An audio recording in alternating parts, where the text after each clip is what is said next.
Bonjour à tous et bienvenue pour une nouvelle capsule d'Histoire de Gien. Le sujet aujourd'hui va porter sur les premiers chrétiens giennois. Une légende veut que Saint Pierre lui-même soit venu jusqu'en Gaule et fondé une église à Gien-le-Vieux, ce qui explique la dénomination de cette église qui s'est appelée Saint-Pierre le Vif en sa mémoire. Cette légende se fonde sur la découverte d'une croix en 1786. Enterré dans le cimetière Saint-Pierre, à plus de 2 mètres de profondeur et portant l'inscription P155C.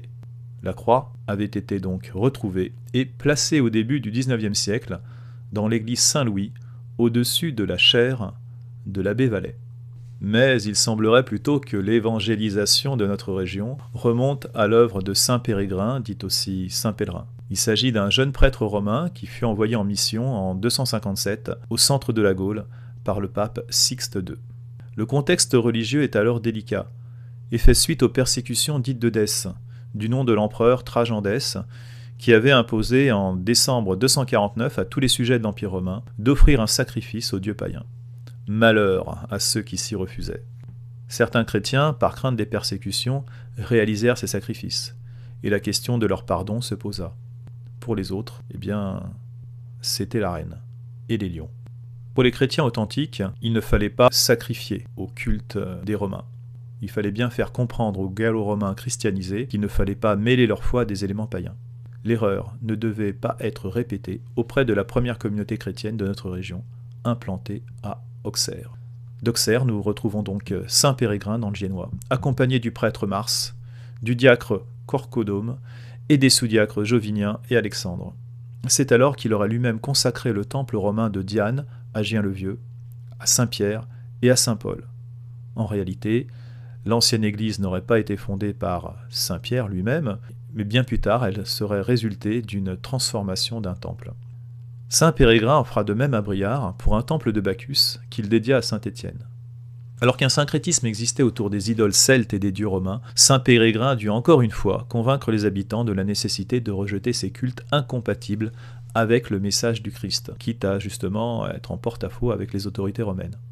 Il devient ainsi le premier évêque d'Auxerre, mais évidemment son prosélytisme contre les divinités païennes va lui valoir quelques ennuis. Et quand je parle de quelques ennuis, je fémise, puisqu'il va mourir décapité à Bouilly, dans la Nièvre, le 16 mai 304, durant les persécutions de l'empereur Dioclétien. On prétend que, recherché par les autorités romaines, il se cachait dans un aulne près de la fontaine de Bouilly. Là, un serpent s'enroula autour de l'arbre pour révéler sa présence aux soldats romains qui le pourchassaient. On y voit le signe du démon, évidemment. Il fut enfermé dans la future chapelle Sainte-Anne, et il mourut en martyr, puisque, comme nous l'avons dit, il a été condamné à la décapitation qu'il subit à Bouilly, au sommet de la colline de Bauge-Gacus. Saint Pérégrin sera ensuite invoqué par les fidèles, qui attribuèrent à la terre de la fontaine de Bouilly une vertu d'antidote contre les morsures de serpents. Des processions annuelles amènent les fidèles à vénérer ces reliques que conserve l'église de Bouilly.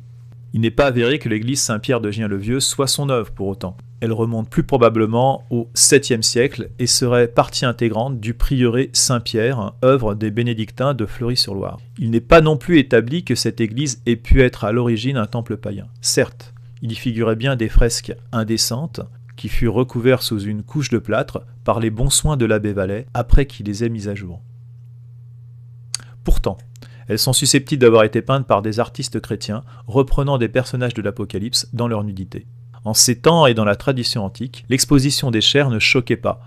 Il devint coutumier ultérieurement de recouvrir de retouches de pudeur des peintures religieuses. On retrouve d'ailleurs dans l'église abbatiale de Saint-Benoît-sur-Loire de telles scènes exposant des corps dénudés non retouchés. Quant à la configuration carrée de l'église Saint-Pierre, qui a pu laisser penser à un temple romain, elle ne fait en réalité que respecter les constitutions apostoliques du IVe siècle en termes de forme et d'orientation vers Jérusalem.